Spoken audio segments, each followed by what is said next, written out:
Good afternoon. This is the May 18th, 2021 meeting of the Town Council's Financial Oversight Committee. My name is Jim Broderick, this year's chair. On the Zoom as panelists are Tom O'Connor, Michael Kane, Chris Saulnier, and Kathy Hill.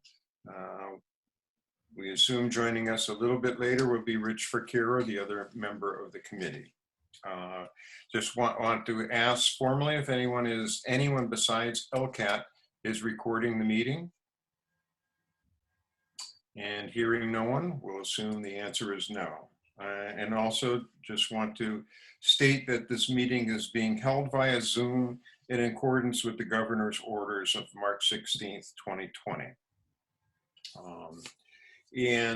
With that, I do have some opening comments, and bear with me for a moment. Just want to cover a couple of things. Number one, just want to emphasize that the non-council members of the committee are just resident volunteers, and that we certainly appreciate the difficulties for all budgeters this year and the past year related to all the COVID restrictions and issues that they've had to deal with. Our protocol this year was to meet and get information from the various town departments and schools, and we did that through a series of informational meetings and completed that a couple of weeks ago. In those, the purpose was to ask any questions to get an understanding of the budget. We did not make any votes or recommendations during those meetings and did not really discuss any potential positions during those meetings. So no one really was brought in on those discussions. The idea was to gather information, and what we did was plan for 2 meetings at the end of those, at which time the Financial Oversight Committee members would discuss all of the budgets and vote on recommendations. And at that time, no one was really involved in discussing those other than the members of the committee. I would say if anyone's looking for rationales about our votes, I would encourage them to review the LCAT recordings of our May 12th and May 13th meetings, and you can get a flavor for our rationale that we had prior to taking our votes.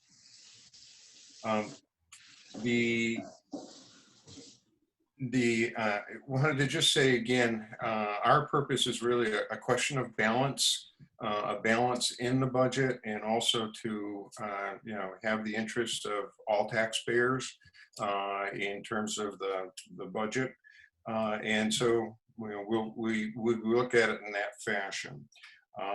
And again, just to emphasize, we just recommend. We're here to do some of the due diligence that town councilors may not have time to do on their own, and we will recommend things for the council to consider as adjustments to the budget that was submitted by the town manager. And at that time, it is completely the purview of the town council whether to accept those recommendations or vote anything differently. So we're purely recommending, and it's the authority and decision of the town council what they choose to vote at that time. So we will be presenting our recommendations to the town council on Tuesday, May 25th, which is also a public hearing date for the budget as well. So anyone with concerns about the budget will have a chance to comment, I believe, at that meeting. So I just wanted to make those few comments at the outset, and I would suggest now we move on to completing our business, unless anyone has anything else they feel should be raised at this time. Okay, let's move on.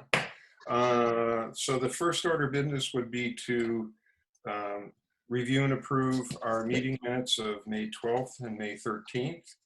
And Thank you to both of you who took those minutes and turned them around so quickly. Did everyone have a chance to take a look at them? If so, are there any changes that anyone wants to recommend or bring up? All right, hearing none, well, I'd entertain a motion to approve the minutes of May 12th, 2021. So moved. Okay, and is there a second? Second. Second, Chris. Any other discussion? If not, all in favor, we'll do roll call. Tom? Yes. All right, Chris? Yes. Kathy? Yes. Rich? Yes. And Jim, that's a yes. Okay, thank you. And we'll move on to the May 13th, 2021 minutes. Again, anyone have any changes or corrections that they want to bring up? Okay, hearing none, I'll entertain a motion to approve the minutes of our 5/13/2021 meeting. So moved. Okay, Second. thank you, Rich. Thank you, Tom. You're the second. Any further discussion? Okay, hearing none, we'll do the roll call vote again. Let's see, I think I'll start with the circle and go the other way this time. So Rich, you're first. Yes. All right, Kathy? Yes. Jim? Yes. Tom? Yes. Chris? Yes. Okay, all right. So thank you very much. Those are approved, and I understand, Kathy, are you taking them for today? I am. I'm taking notes. Well, thank you very much. You're welcome. So at the end of our May 13th meeting, we had a little bit of a question regarding the authority of the town council to increase budgets from what was submitted by the town manager. And I know, Kathy sent some additional information. We've been able to look at the Mass General laws. I don't want to spend a lot of time on it, but it's a little bit germane to some of the votes that we may be taking. So I thought we should try to settle it if we can. If not, we'll keep moving forward. So anyone want to start? Kathy, do you feel that there's an answer, that we have an answer now, or? Yes, I do. As I stated when I sent or distributed the references to Mass General Law regarding whether or not any council in Massachusetts can increase the town manager's budget. Our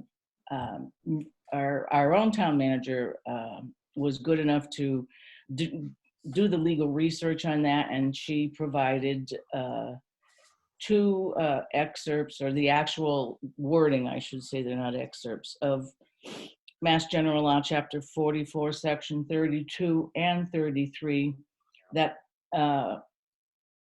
point out that once a manager submits a budget to the legislative body, whatever it's called in each municipality, the authority of that town council can approve as stated, can decrease line items if they deem appropriate, but they cannot, they are prohibited by law from increasing any particular line item in the budget.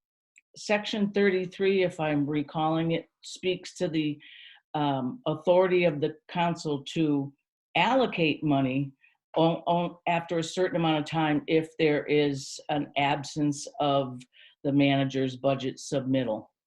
Right. But I think it's pretty clear that we can approve on face value, decrease if we find it's necessary, but we can add. I mean, Tom, and then we'll do Chris. Thank you, Jim. I understand what Kathy said, and I agree. I've read the Mass General laws as well, but there is a conflict with that decision, and I'm not an attorney, so I don't know how to interpret this, but in our home charter, it states in Article 5, Finance and Fiscal Procedures, that the town council shall adopt the budget with or without amendments by June 1st. Doesn't say up or down, one way or the other. It says amendments, period. So Yeah. if we have a conflict, that needs to be addressed. Yeah. Although it may be that the charter needs to be clarified, Tom, because I would think that we couldn't run counter to the mass general laws. But let me see what Chris had to say, and then I'll come back. If I can, yeah. All right. If you wanted to follow up, sorry. Yeah, I wanted to finish. I mean, I Yeah, hear what sorry. you're saying, but in the mass general law, it also states, unless to the contrary, that the town has a charter that says differently. Our charter says differently. Chris? Yes, I did some research. I agree with Kathy said to us in her research. And I honestly was taken aback that Chapter 44, Section 32 would apply to us. But I learned that we have a city form of government that was patterned on the town of Watertown in the eastern part of the state. Within their charter, they had a specific paragraph that gives their town council the jurisdiction to increase line items or items that they consider underfunded. And I would suggest that the remedy is an amendment to our town charter, because it, I think we discovered in the course this year, and we haven't gone over it completely, that there are 3 or 4 accounts that are substantially underfunded in comparison to past practice. So I would refer that to the council. That's all I have to say. Yeah, okay. Anyone else want to weigh in? Rich, did you have anything to add? No, I mean, no, I don't at this time. All right, thank you. Mike, anything to add? No, I think listening to the other speakers, I would agree on the total concept. Yeah. And I agree that it's probably something that ought to be addressed through maybe a change in the charter or something like that. But for the time being, and I wasn't familiar with this limitation either from previous years, but I would, let's use as a working practice for our purposes this year that is the case, and that we doesn't stop us from necessarily making recommendations to the town manager and through her to the town council about budgets that from our observation we think maybe are underfunded, and for her to consider, you know, doing something about that during the course of the fiscal year. But I think for purposes for recommending the budget, we'll need to correspond with that. Okay. All right. Thank you. So I don't want to go too far on the mill rate because we got votes to take, but I did share with you, taking into account the votes that we did take on the budgets on Wednesday or Thursday of last week. You know, the projections of the mill rate, and we will talk more about it afterwards, but we so far have affected approximately $410,000 in reduction in general fund uses, and that's net of $89,000 that actually went against reduced our sources of revenue. So the town manager's proposed budget translated into a projected mill rate of $21.20, which was up 14 cents from the FY21 mill rate of 21.06. Our budget translates it given our recommendations, if our recommendations were to be adopted by the town council, that would result in a projected mill rate of $21.01. Or actually a 5-cent reduction from FY21. So we'll go through this a little bit more, but I thought it would be good for us to just have a general flavor of where we are so far. And basically the major changes we've done are the school, the police, the fire, and then deducting the $89,000 from the state aid to the town. So now, moving on, here's what I think we still need to get covered. We didn't vote on the utilities budget, so that's going to need to be discussed. We kind of got stopped on when we went to vote to put back that reduction, and this question came up, and we suspended the vote. Yes, Chris. I think after our discussion, Tom withdrew his motion. Yes, he did, and is that so? We did not really vote to accept the utilities. Okay. That's all I'm thinking. I didn't know if Tom was waiting just to hear whether he could or couldn't. Yeah. If that's the case, you want to just make a quick vote on utilities and get that out of the way? Okay. All right. Jim, So, once again, yep. to the chair, can you reference the document page? Yep. Hang on a second. I like Kathy just printed out, I don't know, another 60 Yeah. sheets of paper today.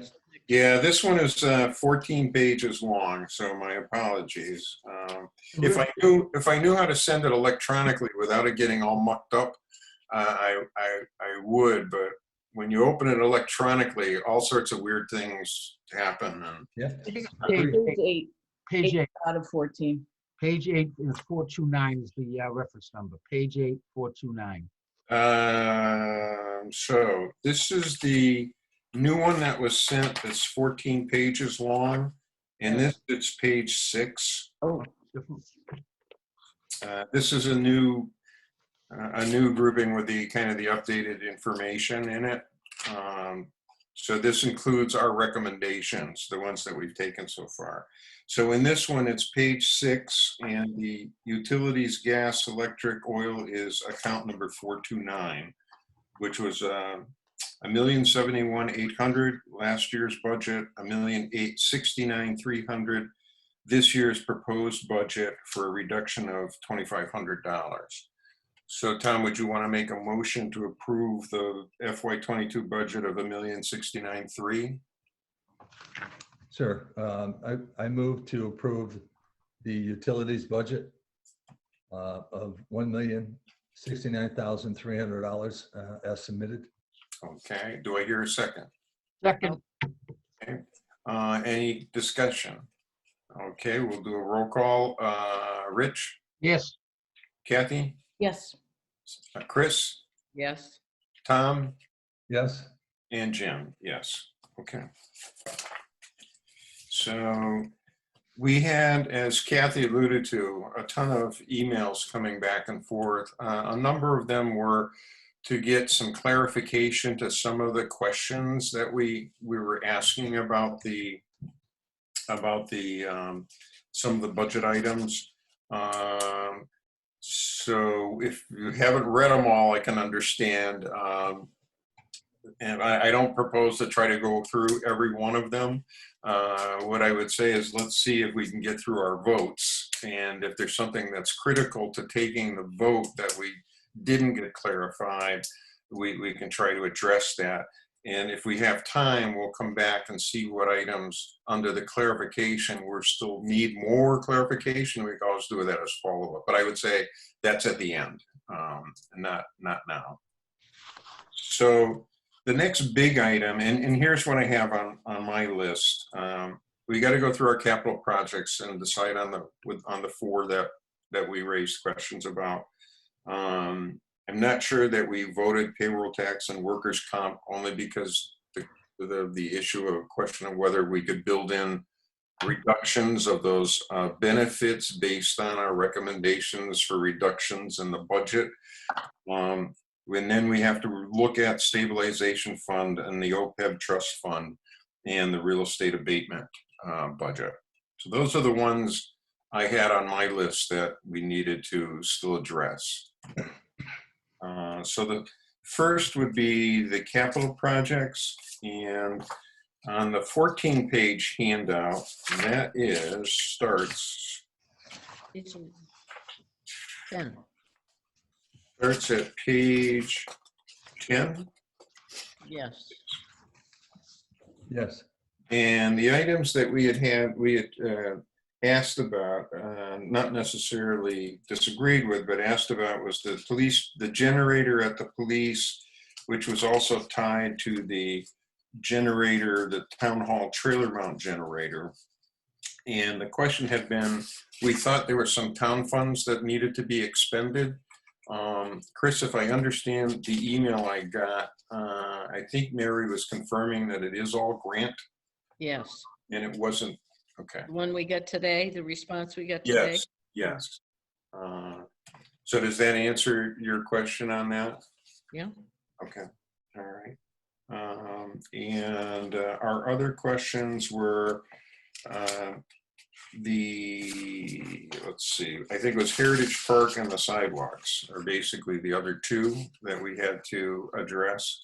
So Heritage Park is kind of a little bit tangential for us because it's not a general fund operating budget impact item, but it is, a large number and it is town funds and it does require town council approval to go forward with it. I think we got a little bit more information, which is generally some of the information we might have gotten quite a while back. And I don't know how people feel. It's a big project, 7.3 million. I assume it has to be, there is money to need to design it. And my only question is if the design is 471,000, if the CPC can kind of show that it's actually, they can afford to do that, then my only question would be, hopefully they can make sure the design is done in a way that the actual project could be phased if needed, so that there'd be time to fund every piece of it, but with a master plan. And that's my comment. I'll open it up. Anyone want to make comments on the Heritage Park capital project recommendation? Okay, I don't hear any comments. I'll just give I'll restate what Tom and I spoke about last week, and that is that the 471 plus thousand was reduced by a council vote within the last month, reduced by 113,000 at the recommendation of the CPC. So it brings that number down. So Kathy, are you saying that we should really be looking at that 471.5 less the amount that was approved? That's how I would look at it. I'll defer to Tom, who was also voting in that meeting. Okay, Go ahead. This has been an ongoing project project discussion for a few years now. Yep. There's been a lot of moving parts to it. I'm not sure what the objective of our discussion is going to add to this at this time. A council has asked for additional information, and one of the, I believe, Kathy, you correct me, was we're waiting for the master plan to be submitted and finalized, which will be done, I think, next month. Yeah. And at that time, we can start to review that larger project to see how it fits in. So are you suggesting, Tom, that it might be better to somehow say a recommendation is deferred because it's still in process? Yeah, the project and the request is in process? Yeah, I guess that would be a good way of saying it, because the council has already taken several votes on this. Yeah, Chris. Could we simply say, because the funding source is the CPC money, and it doesn't affect the general fund, that we forego any recommendation because? So I think actually we might have done this in the past where we just said no recommendation. Sometimes because we had insufficient information, but it isn't necessarily germane to the budget that the town council has to vote on for June 1st. So I would be okay with that. Yes, Mike. You're on mute, Mike. Thanks, Jim. I just wanted to add, having discussions with Mary, that The 471 did include the 113. Yeah. It Oh, included, I mean, it was Would have reduced. already It was counted for the reduced for it. 113? Correct. Does. Mhm. How do people feel? People okay with we'll just no recommendation? I All would right, be comfortable. okay. Kathy, you're shaking your head, so go ahead. No, I don't think, since the CPC money, used or not used, does not affect the bottom line of the manager's budget, nor the mill rate. And the CPC will, regardless of the status of the project, properly inform the council when a real vote is needed on the heritage Right. project. So I think it's safe to just say no recommendation at this time. All right. Okay. Let's do that. So it doesn't mean we're against it, just means, we're not in a position to, and it's not germane to our mission right at the moment. Okay. All right. And so now we move to the sidewalks. And this is really, I mean, I think this is a matter how best to do it. Not that whether we want or don't want sidewalks. It was really more a proposal that came out of the Capital Advisory Committee, Mary's Capital Advisory Committee, of which I was a member, that indicate, thought it would make sense to get them all done or get a substantial amount of sidewalks done at one time, and borrow to do that, and as opposed to funding year after year. I don't know if you had a chance to see Mary's response back about the possible cons of going back to a year-to-year allocation. I'll open it up for discussion. Yes, Chris. It's a little disconcerting to receive this information today. Yeah, and it may be that I might have been overloaded and not been able to get it to you. So I will apologize. However, had this come up, that the feeling was that we would save in the cost of materials, and because doing it at 100,000 a year would lend itself to the inability to reasonably expect a contract with a third-party vendor to do the small amount of work. So it's 6 of one and half dozen of the other. Do we want to pay $300,000 over 15 years Right. in debt and interest to get sidewalks done? She refers that there's many people who want it. I don't know how many. Is it 1,000? Is it 10,000? I don't know. So up to the committee, I guess. Yeah. Other thoughts? I guess the question is, for the way I understood Mary's idea was that you may spend as much money as the interest that the bond will cost in increased costs as you put the sidewalks in year after year after year. And that you couldn't use a contractor to do it. It would be a DPW thing for small projects. So that's kind of my understanding of the trade-off, is that you may save interest, but you're going to pay as costs keep going up. Where that balance point is, I'm not so sure. Yeah. Other comment? Yeah, yes, Chris. Just to follow up, I think I said it jokingly when we first approached this, that by the time we finish paying for them, some of them are going to need to be done. True.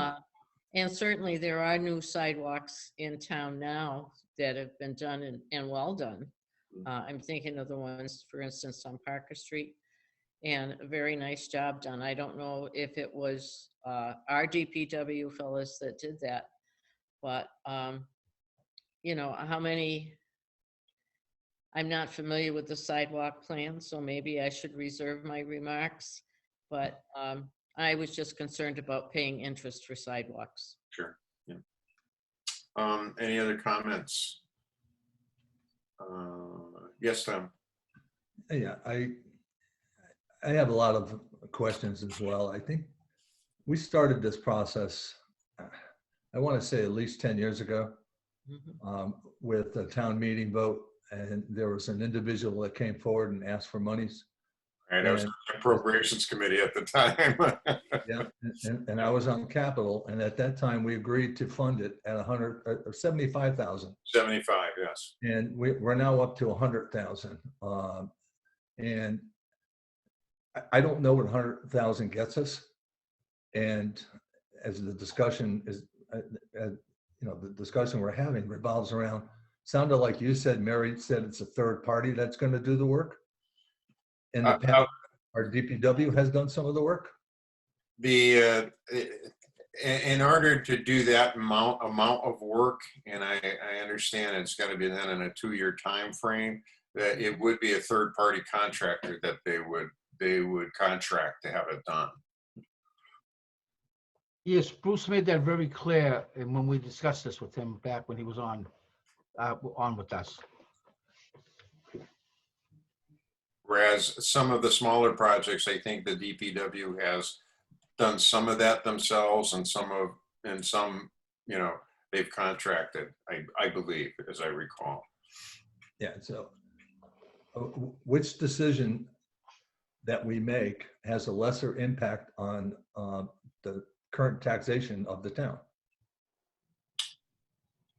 Well, the way we're showing it, and I'm not exactly sure how it got to 100,000 versus 75, because it had been 75 in past years, but I don't think the decision would really have an immediate impact on our budget for FY22, because we're showing it as $100,000 in annual debt service. Yeah. And if we changed our mind, we would, wanted to change our recommendation, we would probably show it as a $100,000 or 75, whatever, capital project that we normally haven't bonded for. We just fund. So I think either way, $100,000 would be, in our calculations for the budget. Would you agree, Chris? Yes, well, that was the reason we did talk about the 75,000 versus the 100,000. And since 100,000 was in there to cover the debt service, we said, well, in order to keep the budget relatively balanced, we'll leave the 100,000. Because I don't think we gave them any money last year. We might not have, yes. So it's really the best way to keep going forward. I think the argument that was made is the town residents would see an immediate benefit over the next 2 years of a substantial number of sidewalks, put in. The con to that is that we'll pay interest. We're basically kind of tapped out unless we want to, pay more than 100,000, to do some additional ones within the 15-year period of the bond. And we don't have the luxury, we won't have the luxury of skinnying down that budget item if we face tight years. But other than that, I mean, it's the trade-off is you get a bunch of sidewalks right away.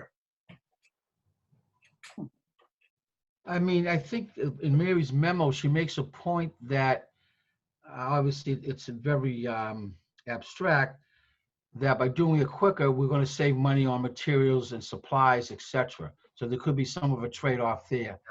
I do feel also, I think there is a general concern among the residents about the quality of our sidewalks. I think there is a general concern of the need for sidewalks from all age citizens. Yeah. This gives you a 2-year plan, which to me makes sense. So does somebody want to make a motion? Yes, Tom. Yeah, I'll move to make a motion to accept the budget as submitted for $100,000. All right. Do I hear a second? Second. Okay. Further discussion? I just don't understand Tom's motion. If Tom could explain that. I'm sorry, Tom. I don't fully understand it. The motion as presented in the document. Oh, the way it is right now. Right. It would include the borrowing. Right. Fine. Okay. Chris, you were under further discussion. Go ahead. I I was like Rich, I didn't understand Oh, the money. You said as presented, and as presented, the money's coming from bonding, Right. not the general fund. Right. And I believe we were told that this project won't be done until next year. So Next year. basically, Yes. effectively, yes. yeah, I don't know how much savings is going to come from materials, but I remember Tom's comments earlier that it's not a simple project. There's the cutting of trees, the clearing of roadways, the resurfacing of driveways that you go through and so forth. So I leave it at that. Other discussion? Hearing none, let's do a roll call. Rich, Yes, Kathy, Yes. Chris, No, okay, Tom, Yes. and Jim. Yes, I'll go with it. All right, thank you, Chris. I appreciate that.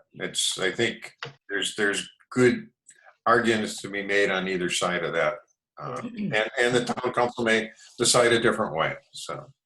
Mhm. All right, so did we take a vote on the generator, the 2 generator items? Do we need to? I don't remember. I don't think we did. So I think as we voted everything else, and these are only ones that we had questions. So I think that's the last one we have to deal with. So it would be hang on, I'll go to that page, which I think was page 10.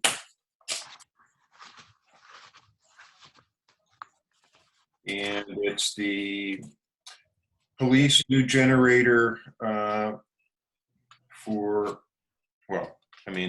it's the new police generator, And the which town is hall. funded by grant, Right. and the town hall generator, which will be funded by a grant. Does someone want to make a so moved? So moved. All right, do I hear a second? can- Second from Chris. Any other discussion? Just clarification, Yep, because this is grant funded, this does not affect in any way the general fund, correct? Correct. that is correct. Thank you. Other discussion?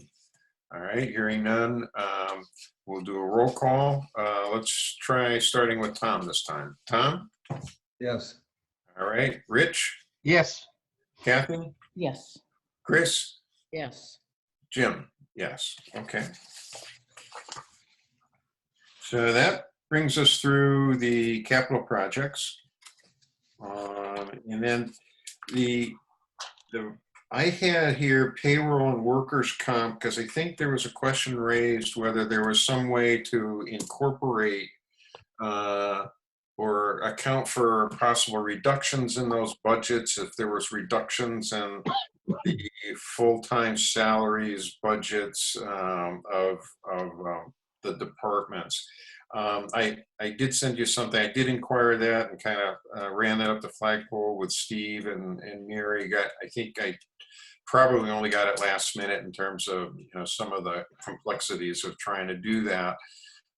My own thought is probably trying not to necessarily try to muck with it, because there's independent things going on, and for us to try to make adjustments, and we're not really sure, particularly where those changes will be made.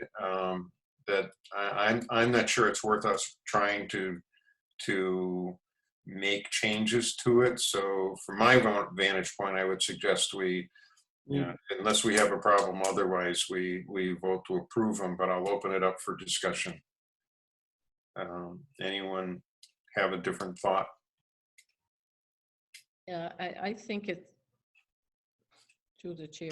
Yes, go ahead. I'm sorry, Chris. I think I think it's a waste of time to try to come up with those numbers. Simply because of the situation with new employees coming in and so forth. So that's a calculation that should be left to Steve. Okay. So does anyone want to make any other discussion on it? Would someone want to make a motion to approve as submitted Payroll taxes 910 and workers' comp 912.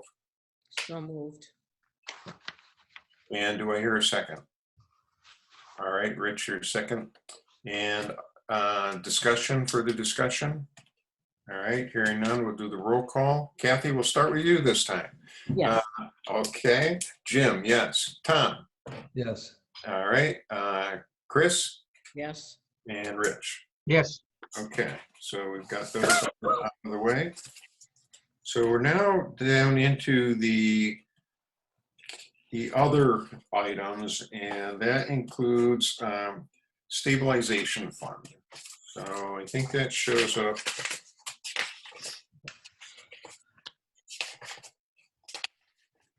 Shows up at the bottom of page 8. And in FY21 stabilization, we did not fund the stabilization fund in FY21. And the proposed budget for FY22 is $50,000. And of course, as we've just clarified in our earlier discussion today, all we can do is approve it or decrease it. So does anyone have any other,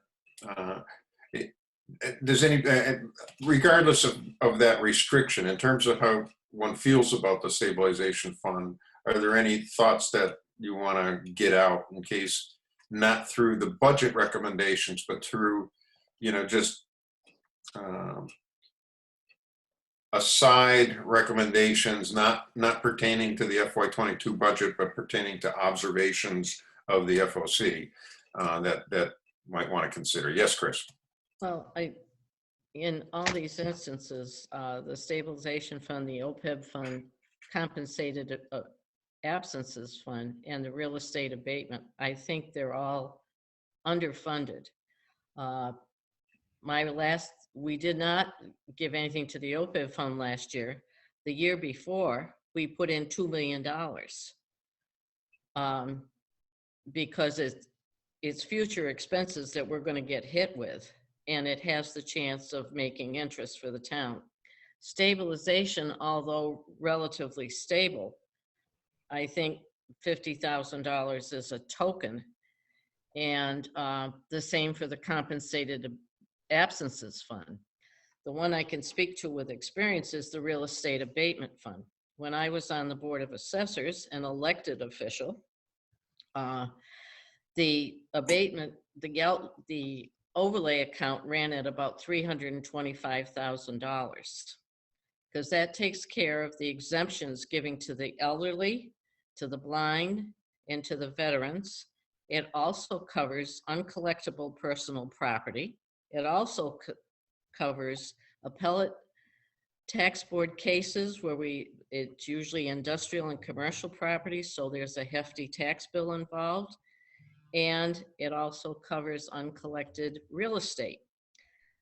When our previous accountant came on board, she cut that amount in half to $160,000. I believe with the current real estate market that our assessors, because I've been looking at the publications, all of our businesses that had a lower cash flow this year, and assessors use the income approach on determining those values, they're going to be seeking tax relief, and the town is going to have to pay it out. So I think 200,000 is way low. Had we been able to increase it, I would have increased it at least by $50,000. So I think my recommendation would be to recommend to the council that these are not sufficient amounts in order to protect us in the future. Yes, it does seem that in terms of taking a vote, obviously, if you felt that it wasn't necessarily funded enough, then we would certainly at least be in favor of funding it at the level that it's being proposed. Rich? Chris, just for clarification, when you make that statement, you're referring to all three accounts? The RE abatement, the stabilization, and the OPEB. You're referring to all three accounts? Stabilization, OPEB, and the Compensated Absences Fund, Okay, which I don't fully understand, but in particular, the real estate abatement. But when you consider we're putting in 50,000 to the Right. OPEB, and we had been, the year prior to the 2 million, we had put in $1 million. We've done much better than surrounding communities because that's, what is it? Other post-employment benefits. So it covers the insurance escalation and health insurance escalation and so forth. And I don't know where our liability stands now. I don't think we inquired of Steve what the liability stands at, but it was substantial. Mhm. Certainly more than the 9 million that's in there now. I will, sorry, Kathy, go ahead. Just to follow or to tag on to Chris's remarks about in previous years, 2 million and before that, 1 million. When the council approved those recommendations, those were 2 fiscal years back to back where we had a significant amount in certified free cash, which is what motivated Sarah Menard to make those high recommendations. Yeah. I was just gonna, go ahead, Chris. And Sarah always made sure to make that deposit before the 1st of July, because I believe there was some kind of advantage to that, whether we'd get the interest for the whole year. That had, Yes. so it was to our advantage. So maybe just by discussing it here today, we can inspire the same conduct. I will tell you that in doing the reserves calculation, Steve Lonergan didn't share with me the current balance as of April 30th in the OPEB trust fund. Yeah. It's $9,415,077. And he indicated that of that $9,415,000, that includes $1,493,000 that's actually revenue that the town has earned from the investment of that. But I think I think in this instance, Sarah had a pretty good idea, because it's very difficult to budget any amount that would be meaningful to put in the OPEB without breaking the budget. So the idea of looking at the end of the year and seeing if there's cash that could be off budget, but put in, is probably one of the better approaches in my mind in making more significant fundings to that account, and doing some nominal amount so that we don't forget about it in the operational budget, but really looking to that type of strategy maybe to get larger sums when they're available. So that being said, we can talk about perhaps a letter or something afterwards to send to Mary and the town council with our thoughts for them to consider, because I think it would have to be a follow-up item that would be really initiated by the town manager. I would, Jim, Go right ahead. if I could speak. Yes. I disagree. I think it should go with the budget package, the attachment of a letter or a memo of some sort while it's fresh in their mind. Okay, I mean, as part of our presentation, not part of the budget, but by the way, we also see this and we would bring your attention to that. Yes. Yeah, okay, that makes sense, Chris. Is that everybody good? That's a better idea. I agree. Yep. Yes, anyone? Tom, did you have something you wanted to? No, I support Chris's statement. All right, so can we then take a vote to approve as submitted? It's kind of a formality, but Stabilization Fund, OPEB Trust Fund, and the real estate abatement. So moved. All right, I hear a second. Chris is second. Other discussion? All right, do a roll call vote. And I'll start with me. Jim, yes. I don't know if the chairman can do that or not, but Tom? Yes. All right, Rich, Yes. Kathy, Yes. and Chris. Yes. Yes. Okay, so that actually gets us through the votes that I think we needed to finish off today. One thing I wanted to bring to your attention, if you can go to page, well, 14, we'll look at the mill rate. But one thing before we get there, I wanted to go over with you, and that is, you know, I looked at our our budget sources and uses summary where we show, you know, the increase in the budget from general government, public safety, et cetera, et cetera. And I was curious because the way it's broken down, it's hard to tell. But if you take general government, public safety, public health, public works, culture and recreation, and human services, and subtotal that amount in terms of the budgets, the proposed budget from increase from FY21 to FY22 was an increase of 1.5%. And if you ignore insurance and debt service for the time being, because one, they're kind of a little bit out of our control, but two, they support town, they support school items in both of those categories. So if you look at the education budget that was submitted is a 2.78% increase over FY21. So the town departments, if you subtotal of them, is 1.5, and this education was 2.78.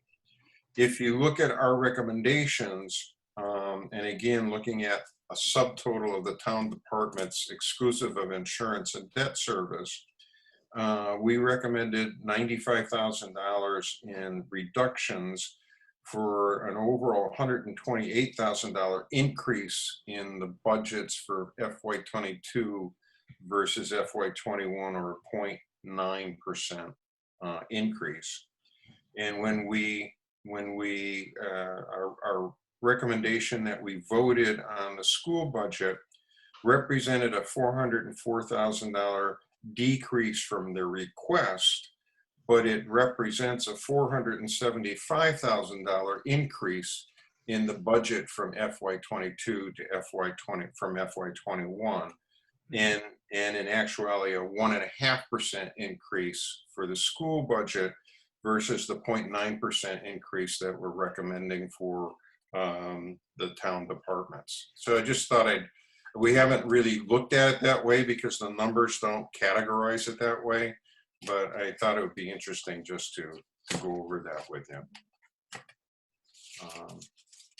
So just looking quickly at the mill rate, this is the last page in that 14 page. And we covered it briefly, and I don't think we did anything here that would necessarily affect this, although we'll show that, but I don't think it changes much based on the votes we took today. But it, you know, the budget that was submitted by the managers at projects at 2120 mill rate. I did have a chance through Steve and Diane to just check on the valuation. There was a little bit of an adjustment upward, but not significantly.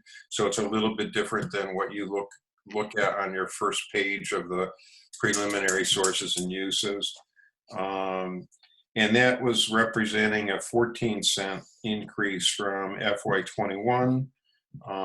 And the result of our recommendations would be a reduction of 410,000, which would project a 2101 mill rate. And so it would be a reduction of 19 cents from the submitted budget and a reduction of 5 cents from the FY21. Of course, that's the benefit of having an increased valuation as well. The taxes actually go up, but the mill rate with the valuation causes the mill rate to go down. So that's what it looks like, and hopefully I'm doing the calculations correctly. The second part of that was our reserves balance analysis. And what we basically start off with is what we recommend the uses to be, which is $63,805,000. Our certified free cash as of July 1, 2020 is $1,613,000. Expended, and here's a question mark, and I'm open to discussion. The town council approved an expenditure of $200,000 given the equipment breakdown in IT. Kathy, did you have? I shouldn't have done that. I think I'm reading your mind, and you wanted to know where should we, is it coming out of that? Well, my question is going to be, I think in talking with Steve and Mary, they're thinking that they're fairly confident that they're going to have enough turnbacks at the end of the year to be able to pay that out of the turnbacks as opposed to free cash. But my question, I guess, for our committee is when we, and it's not, it's a couple of tenths of a percent. So it's not like it's huge difference, but for our purposes, are we better off projecting, it potentially being a use of free cash, or perhaps 100,000 of it being a use of free cash? It's just a question. I think it results in instead of 7.3, it might be 7.6 or something in terms of a percent. So I don't know if anybody had any druthers about that. It could be 0, 100,000, 200,000.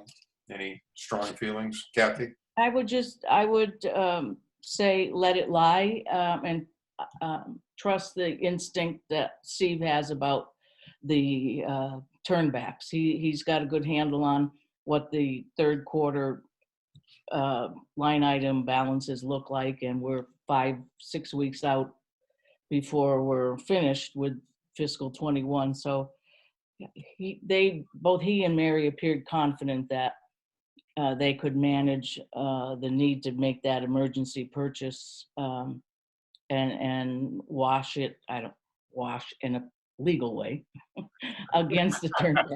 Yeah. Other thoughts, Chris? Yeah, on the free cash, I know that there's been other amounts expended from the free cash this year. I think for fire gear, and there were other items.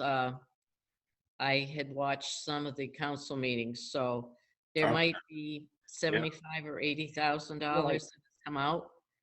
All right, thank you for bringing that out. I didn't follow that. I think Steve is kind of monitoring us, but we can follow up with him and get those numbers just so that we're accurate. Yeah, thank you. Yes, Chris.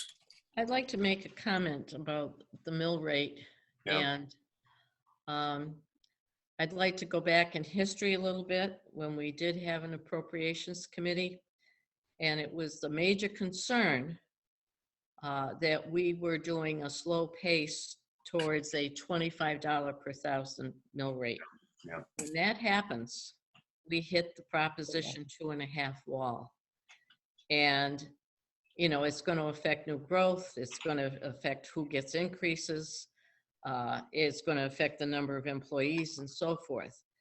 So if we seem stringent in this budget, it's because we're painfully aware that we're doing a slow crawl towards that.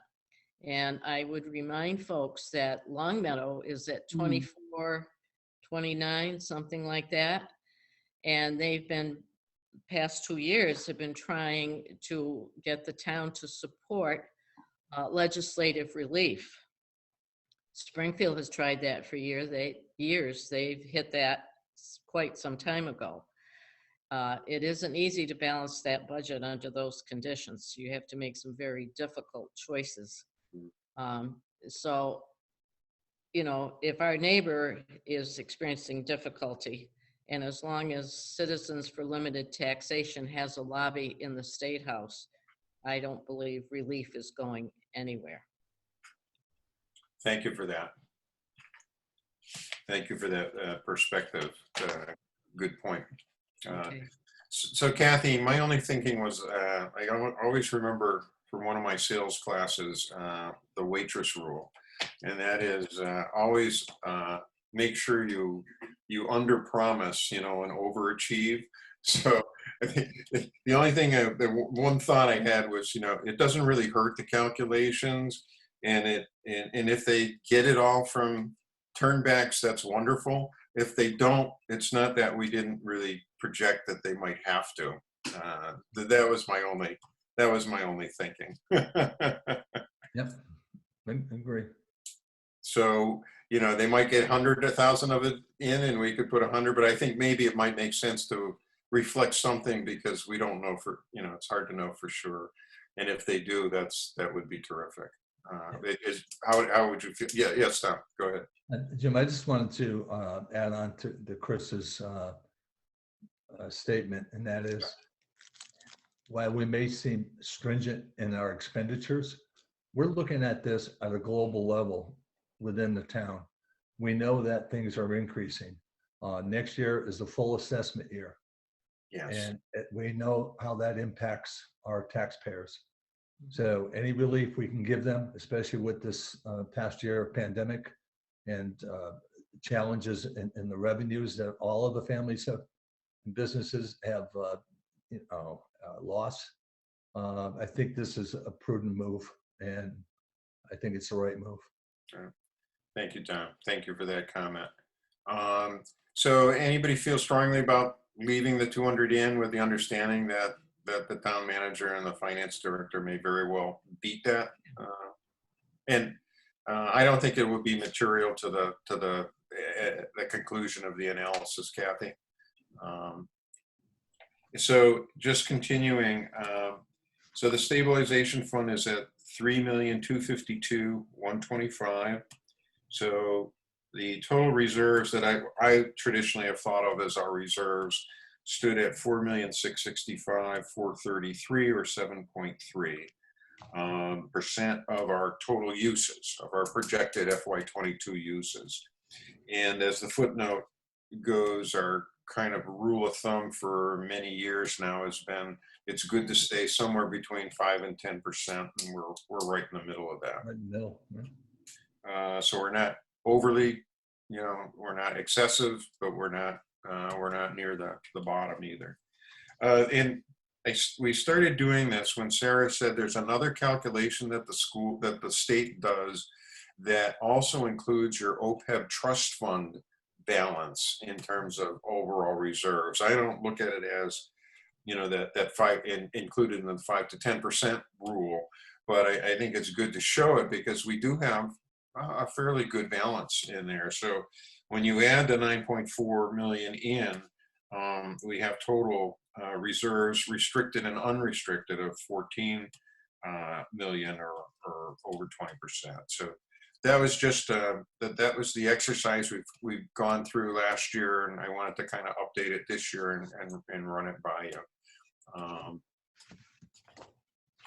So let's see. So we are scheduled for to present our recommendations to the town council on Tuesday the 25th.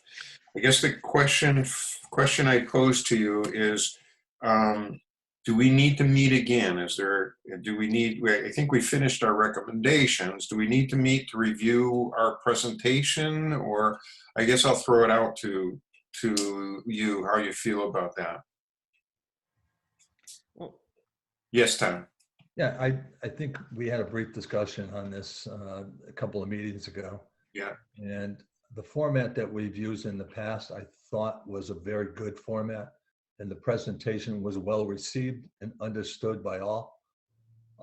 If we can stick to that so that it has some familiarity with the public and the council, Yeah.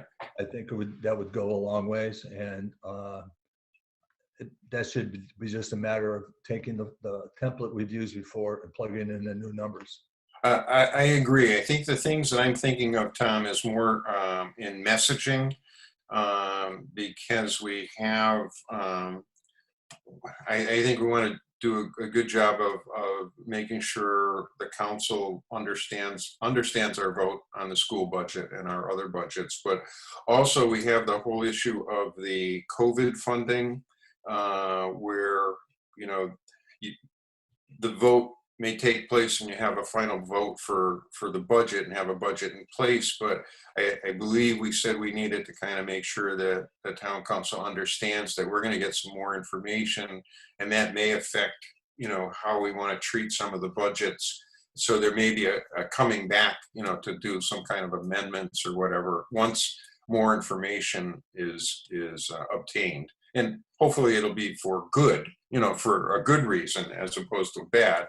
But I think we wanted to, as I understand, we wanted to just get that message across as well. So I just more in terms of the messaging, in terms of what we want to get across beyond the basic blocks of our exhibits. Does that make sense? Yeah. Yes. Jim, do you plan on getting this packet to the counselors for Friday? Would they pick up on the weekend for their agenda for next week? So they have the weekend to look it over? That reminds me of another sales course question. And I used to work at a bank, so we're trying to sell checking accounts. And the person always said, well, if the person says, well, could I get the checks in blue? You're supposed to stop right in there and say, would you like the checks in blue? And as soon as they say yes, you got them. But I guess what I would say, should I get them to them by Friday? Yes. Yes. I think if you ask the counselors that are present, they will tell you yes. Okay. Then that kind of forestalls a little bit. It doesn't forestall the package because our message might, you know, in terms of our verbal presentation, may not fully be part of the package that we provide.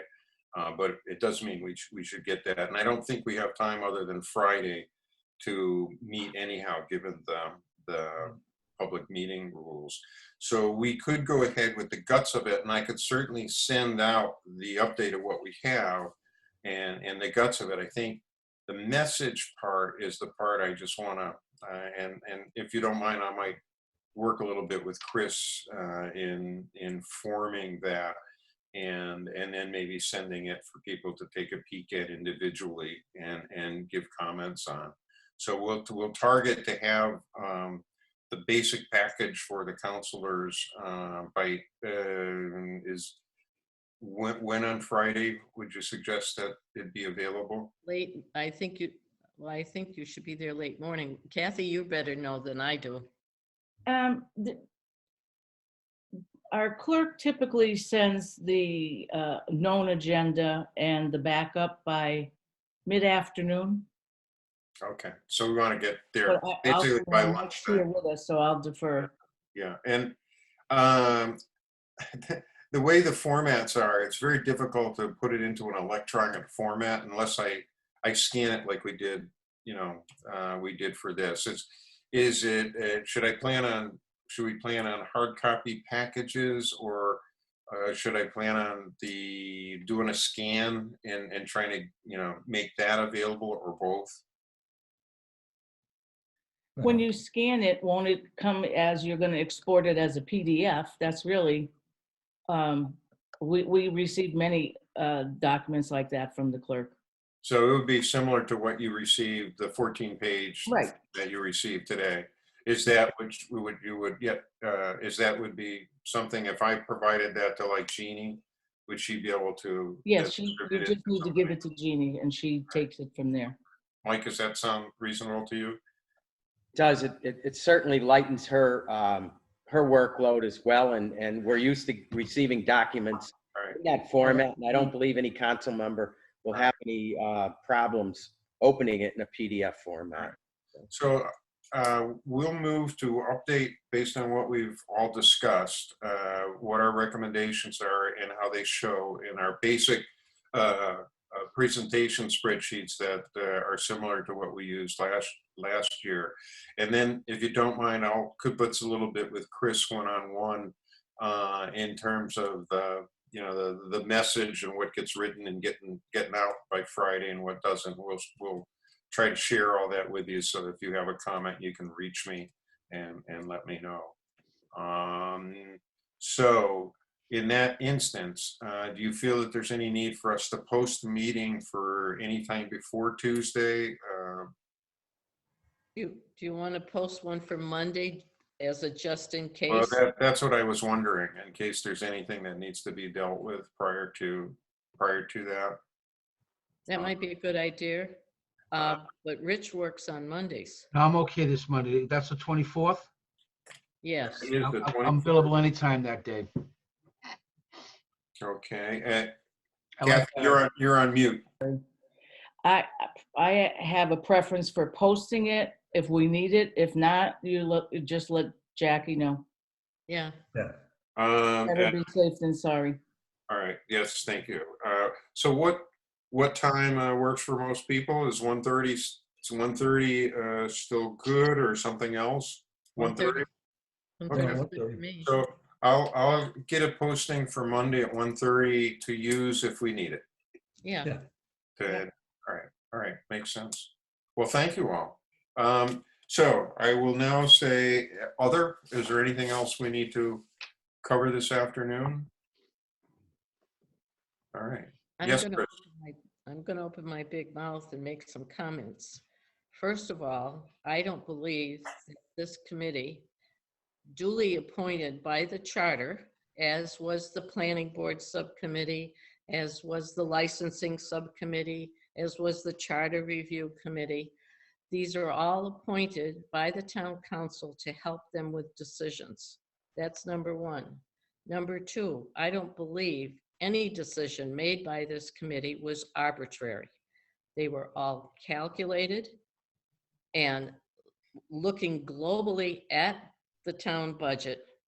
And I have never heard the word financial crisis in this committee. No one has referred to a financial crisis. Our standing is stable. And as I said earlier, we're taking a slow crawl towards a $25 tax rate, and we have to be cautious. That's all I have to say. Any other comments?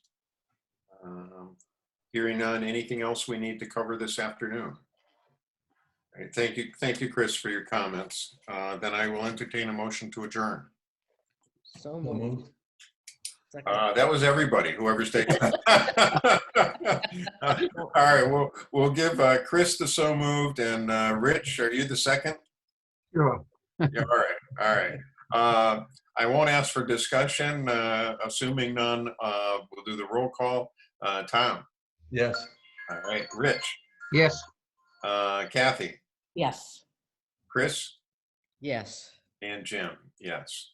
Well, thank you all. I'm thrilled that we got through as much as we did this afternoon. I wasn't sure whether, it would get a little bit more difficult to get through it, but thank you all.